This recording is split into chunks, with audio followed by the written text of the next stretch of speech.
Hello mga ka-Ragon! Ayan, tinamad na naman magluto si Inday, kaya nandito na naman tayo ngayong kakain sa labas.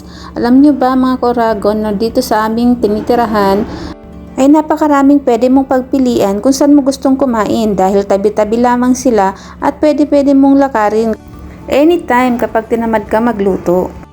At dahil hindi nga namin nagustuhan yung una naming tiningnan kanina, ay ito na lang ang pinili namin, ang broast chicken.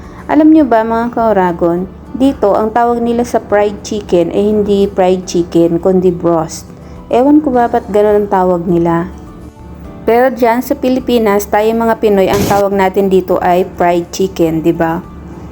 At alam nyo ba kahit saan ka pumunta dito sa Saudi ay makakakita ka ng ganitong kainan dahil bukod sa mura na, talagang masarap pa. At mapapasabi ka na lang talaga na magkakapakpak ka na sa kakain mo ng manok. Dahil wala naman talaga ibang choice, 'di ba? Dito sa Saudi, kung hindi isda, manok, baka lang ang pwede mong makain dito.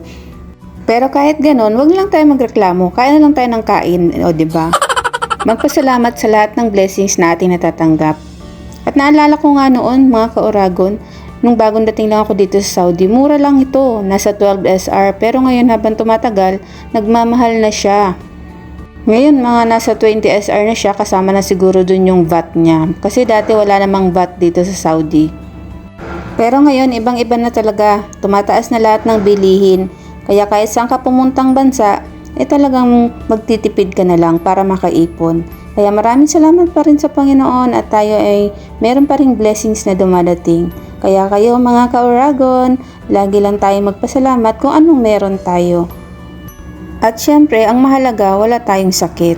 Kaya ingat-ingat din sa kakakain ng manok. Alam nyo na, baka ma-high blood, charot. Kaya diet din pag may time, o diba? O paano ba yan mga ka-Ragon? Hanggang dito na lang. See you and thank you for watching.